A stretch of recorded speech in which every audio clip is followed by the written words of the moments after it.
Hello friends, आपका स्वागत है study with Lokesh Hada YouTube channel पर। हम बात कर रहे थे निम्न पुरापाषाण काल के संबंध में, और हम निम्न पुरापाषाण काल के जो आरंभिक स्थिति थी उस पर हम डिस्कस कर रहे थे। यहाँ पर अगर हम निम्न पुरापाषाण काल के संदर्भ में बात करें तो ये जो निम्न पुरापाषाण काल था वह प्रागैतिहासिक इतिहास का एक बड़ा महत्वपूर्ण केंद्र माना जाता है। और इस निम्न पुरापाषाण काल के मानव की अगर हम बात करें तो इस काल का जो मानव था उसे आप होमो इरेक्टस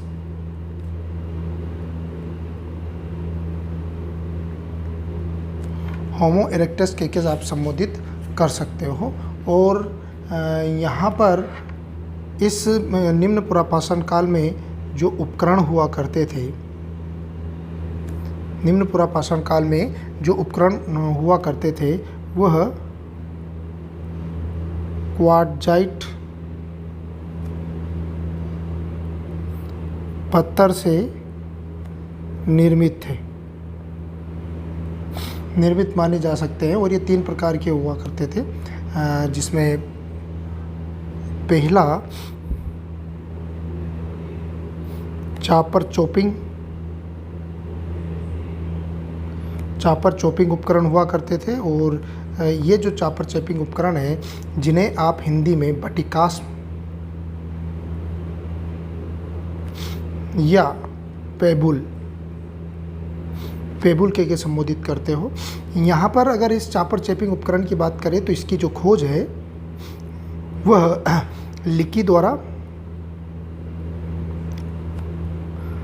द्वारा जो तंजानिया की ओल्डिवा जॉर्ज है,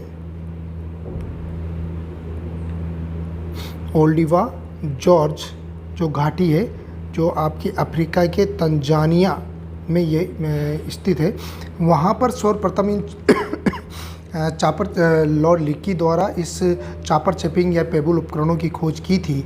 इस वजह से इस चापर चैपिंग का एक जो दूसरा नाम है वह ओल्डवा संस्कृति या ओल्डिवा संस्कृति भी इसे कहा जाता है। फर्स्ट पॉइंट ये आता है। दूसरी चीज़, इस चापर चैपिंग जो उपकरण के जो निर्माता जो मानव थे या फिर इसका जो मानव था वह ऑस्ट्रेलोपिथेकस था।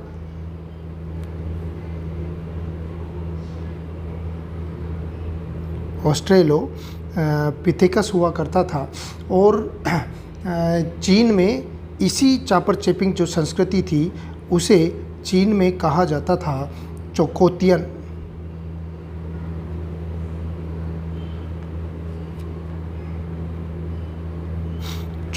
संस्कृति के से संबोधित किया जाता था। अब यहाँ पर जो चापर चैपिंग था, जो चॉपिंग था उपकरण था, यानी कि जो पेबुल उपकरण या फिर इसे कहें बटिकास्म, यहाँ पर इस पेबुल उपकरण को जो डिवाइडेड किया इसमें बड़ा नाम आता है H.G.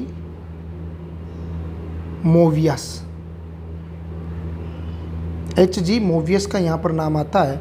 और यह जो पेबुल उपकरण थे इसके 2 भाग माने जाते हैं। एक तो माना जाता है चॉपर और एक माना जाता है चॉप।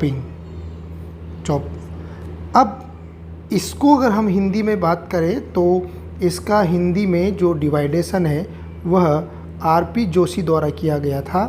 और ये जो R.P. जोशी ने इन्हीं को एक पार्श्वीय और इन बटिकास को दूसरा द्विपार्श्वीय रूप में इसको विभाजित किया था, जिसको हम पहले पढ़ चुके हैं। यानी कि जो आपका चॉपर उपकरण है वो एक पार्श्वीय था, जबकि जो आपका चॉपिंग उपकरण था वह द्विपार्श्वीय था। तो इस तरीके से पेबुल या बटिकास्म को डिवाइडेड इस काल में किया गया था। और भारत में इस प्रकार के चॉपर चॉपिंग उपकरण हैं वह सोहन संस्कृति से मोस्ट ऑफ आपको प्राप्त होते हैं। आगे हम दूसरा जो उपकरण आता है वह हैंडेक्स यानी कुल्हाड़ी के रूप में यहाँ पर प्राप्त होता है। और ये जो कुल्हाड़ी थी, इस कुल्हाड़ी का जो साक्ष्य है हमें मद्रास से प्राप्त होता है मोस्ट ऑफ, और इस वजह से हैंडेक्स संस्कृति को आप मद्रासियन संस्कृति कह के आप इसे संबोधित करते हो। और ये जो हैंडेक्स थे ये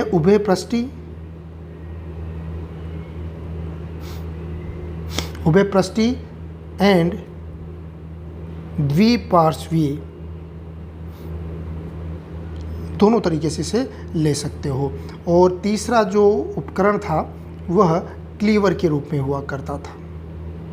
क्लीवर यानी धातली के रूप में इसे चीरने काटने में प्रयोग किया जाता था।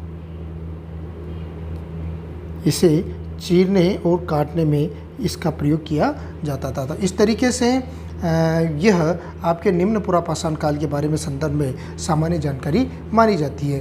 अब भारत में इस निम्न पुरापाषाण काल से संबंधित जो संस्कृतियां हैं उसको हम थोड़ा सा उस पर डिस्कशन अगर हम करें तो सर्वप्रथम जो कश्मीर की घाटी है, इस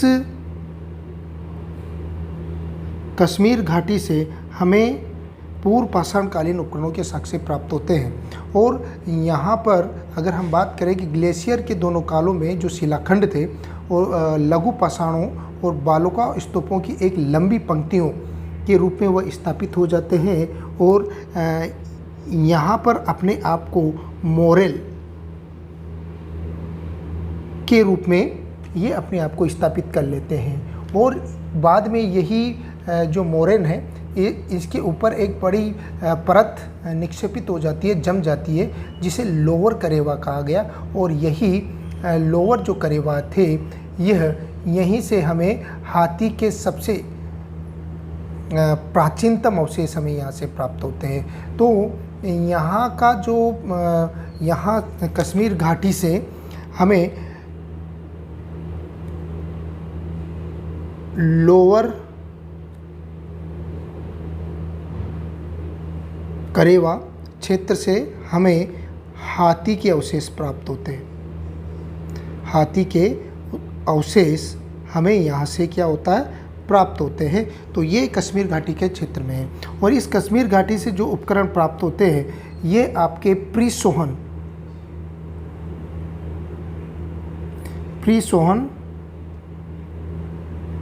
सोहन इंडस्ट्री से रिलेटेड होते थे। तो इस तरीके से आपके जो पुरापाषाण काल था, इस निम्न पुरापाषाण काल था, उसका प्रारंभिक जो हमें साक्ष्य हैं वह हमें यहाँ से प्राप्त होते हैं। सबसे महत्वपूर्ण चीज़ अगर हम बात करें तो कश्मीर घाटी में जो पहलगांव क्षेत्र है या फिर कहे कि यहाँ पहलगांव से एक विशेष चीज़ मैं इसे यहाँ पर स्थापित करता हूँ। कश्मीर घाटी की में लिद्दर नदी है। लिद्दर नदी के पहलगांव जो बड़ा फेमस रहा है हाल ही के कुछ दिनों में, यहाँ से हाथ की कुल्हाड़ी का साक्ष्य प्राप्त होता है। और ये प्राप्त हुआ आपके SD साकलिया को। तो सबसे महत्वपूर्ण चीज़ कि भारत में सर्वप्रथम उत्तर भारत में कुल्हाड़ी का जो साक्ष्य है वह कश्मीर घाटी में लिद्दर नदी है। उस लिद्दर नदी के तट पर पहलगांव जो स्थान है, उस पहलगांव स्थान पर SD साकलिया को हाथ की कुल्हाड़ी का साक्ष्य प्राप्त होता है। यह इस प्रकार भारत में पुरापाषाण काल का एक प्रारंभिक क्षेत्र हमें यहाँ से प्राप्त हुआ। दूसरा सोहन संस्कृति थी, जिसके बारे में हम एक वीडियो जारी कर चुके हैं। वहाँ सोहन संस्कृति के बारे में हम इस रेफरेंस में पूरी डिटेल में बात कर चुके हैं। आगे हम चलते हैं राजस्थान। और राजस्थान का ये जो क्षेत्र है जिसे आप नागौर कहते हो, यहाँ नागौर में जो लूनी नदी है, इस लूनी नदी के आसपास हमें पूरा पाषाण कालीन जो बस्तियां हैं उसके बारे में साक्ष्य मिलता है। और यहाँ इस नागौर में एक जगह पड़ती है जिसका नाम है डिडवाना। और ये डिडवाना अभी हाल ही में राजस्थान गवर्नमेंट द्वारा एक जिले के रूप में स्थापित कर दिया गया है। और इस डिडवाना से हमें राजस्थान के सर्वप्रथम पूरा पाषाण उपकरण, पूरा पाषाण उपकरण के हमें यहाँ पर क्या मिलते हैं, साक्ष्य मिलते हैं। तो सबसे महत्वपूर्ण चीज़ कि नागौर के डिडवाना से हमें सर्वप्रथम पूरा पाषाणकालीन जो अवशेष है या उपकरण है या औजार है उसके यहाँ पर हमें साक्ष्य मिलते हैं। इसके अलावा हमें एक तरीके से 3 क्षेत्रों से क्रम वाइज रूप में अगर हम बात करें तो वहाँ से हमें 3 भौगोलिक जमाओं का भंडार मिलता है, और ये जो 3 क्षेत्र हैं वह अमरपुर या अमरपुरा,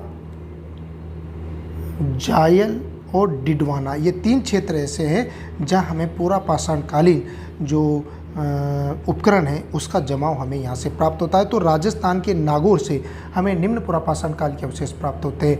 आगे हम गुजरात पर बात करते हैं। गुजरात पर जब हम चलते हैं तो जो गुजरात है, इस गुजरात में मोस्ट ऑफ आपके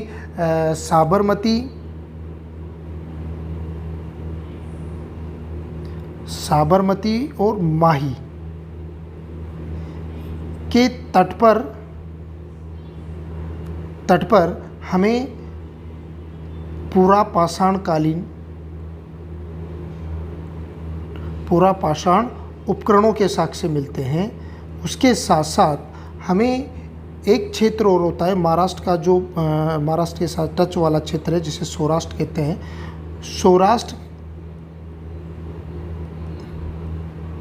सौराष्ट्र में एक नदी होती है जिसे हम भद्दर नदी कहते हैं।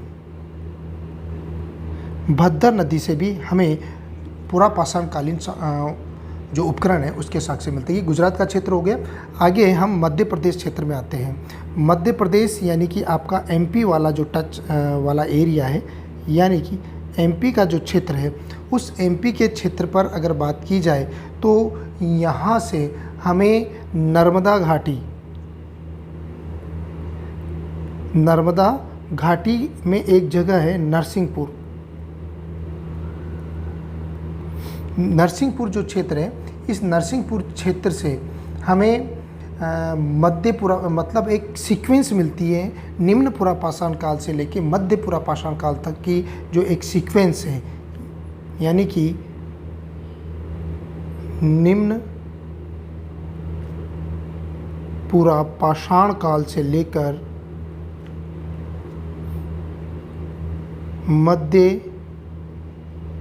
पूरा पाषाण काल का जो साक्ष्य है वह हमें प्राप्त होता है। कहाँ से? नरसिंहपुर से।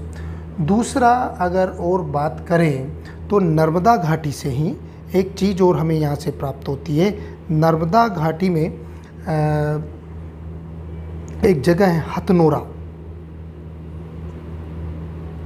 नर्मदा घाटी में हथनोरा से एक मानव खोपड़ी, हथनोरा से मानव खोपड़ी का जो साक्ष्य है वह हमें प्राप्त होता है। ये मध्य प्रदेश में अगर बात की जाए तो नरसिंहपुर, हथनोरा, और तीसरा और सबसे बड़ा महत्वपूर्ण है, इसको हम एक वीडियोज़ में अलग जारी करेंगे, और वह है आपके भीमबेटका।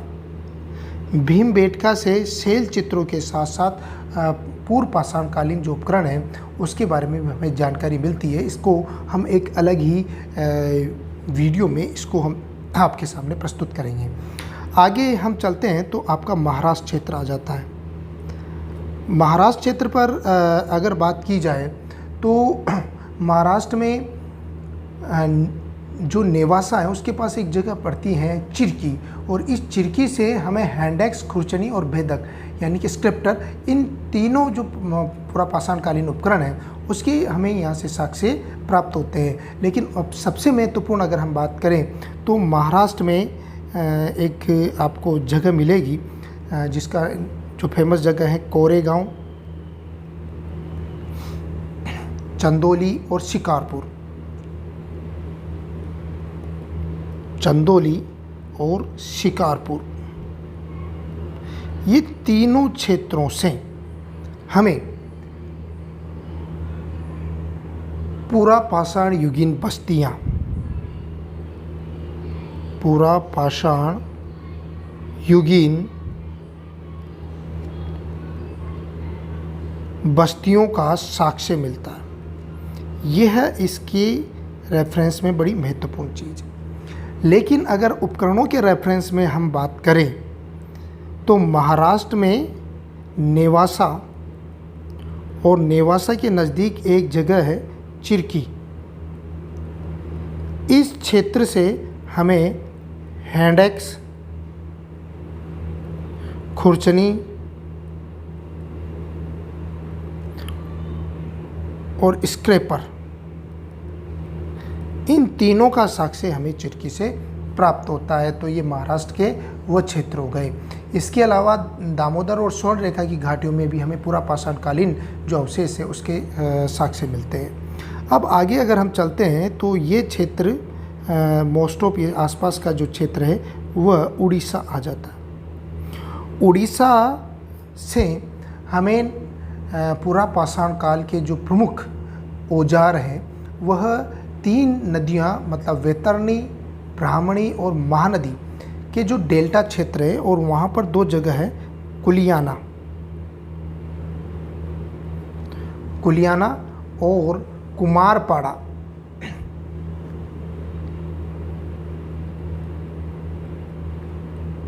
ये दोनों किसके डेल्टा क्षेत्र पर, आपके वैतरणी, ब्राह्मणी और महानदी हैं उसके डेल्टा क्षेत्र पर ये दोनों स्थल हैं। और यहाँ से हमें पूरा पाषाण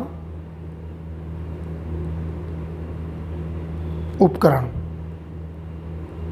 पूरा पाषाण जो उपकरण है उसके हमें साक्ष्य प्राप्त होते हैं। इसके अलावा यहाँ पर उड़ीसा में एक मयूरभंज की घाटी है, वहाँ से हमें प्रारंभिक और मध्य पुरा पाषाण काल के औजार हमें प्राप्त होते हैं और उसमें हाथ की कुल्हाड़ियाँ, खुरचनी, ब्लेड आदि प्रमुख माने जाते हैं। तो ये उड़ीसा का क्षेत्र आ गया। अब आपके साउथ में मोस्ट ऑफ नीचे अगर हम बात करें मद्रास का जो एरिया है, दक्षिण भारत क्षेत्र है, इस दक्षिण भारत क्षेत्र को हम थोड़ा सा आगे यानी कि आपके इस पूरे के पूरे क्षेत्र में, दक्षिण भारत के इस क्षेत्र में एक मद्रासियन इंडस्ट्री डेवलप होती है जो निम्न पुरा पाषाण काल से संबंध करती है। यानी कि दक्षिण भारत, और इस दक्षिण भारत पर अगर बात की जाए तो यहाँ पर हैंडेक्स परंपरा के जो सर्वप्रथम मद्रास के क्षेत्रों से प्राप्त होते हैं। यानी कि ये जो मद्रास का जो क्षेत्र है, इस मद्रास के क्षेत्र से हमें हैंडेक्स परंपरा के उपकरण प्राप्त होते हैं। हैंडेक्स परंपरा के उपकरण प्राप्त होते हैं और इस वजह से इस हैंडेक्स परंपरा को आप मद्रासियन संस्कृति नाम दिया। और इस नाम को जो देने वाले थे, इसमें जो जिस व्यक्ति का क्रेडिट जो प्रमुख माना जाता है, जिन्होंने इस नाम को दिया वो BD कृष्णस्वामी को माना जाता है, जिन्होंने हैंडेक्स परंपरा को मद्रासियन संस्कृति के नाम के साथ जोड़ा। वैसे अगर हम पहले इस पर डिस्कस कर चुके हैं कि सर्वप्रथम रॉबर्ट ब्रूसफुट हुए थे, जिन्होंने 1863 में पल्लवरम नामक इस मद्रास के जो पल्लवरम है वहाँ से पहला हमें हैंडेक्स मिला। और उसके बाद हमें अतिरंपक्कम जो क्षेत्र है वहाँ से पूर्व पाषाणकालीन जो उपकरण है यहाँ से हमें खोज निकाले गए। लेकिन दक्षिण भारत के रेफरेंस में अगर हम बात करें तो जो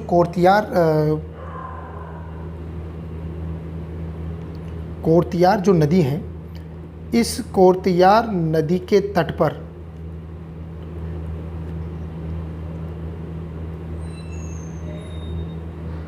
कोर्तियार नदी के जो तट है, उस कोर्तियार नदी के तट पर हमें निम्न पुरा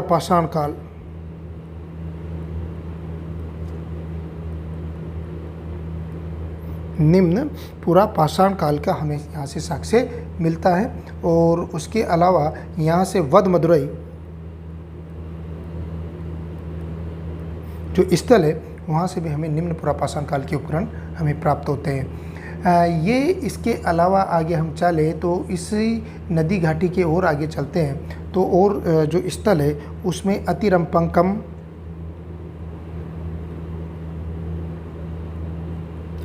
और आपकी गुड्डियम है, यह यहाँ से बड़ी संख्या में हमें हैंडेक्स,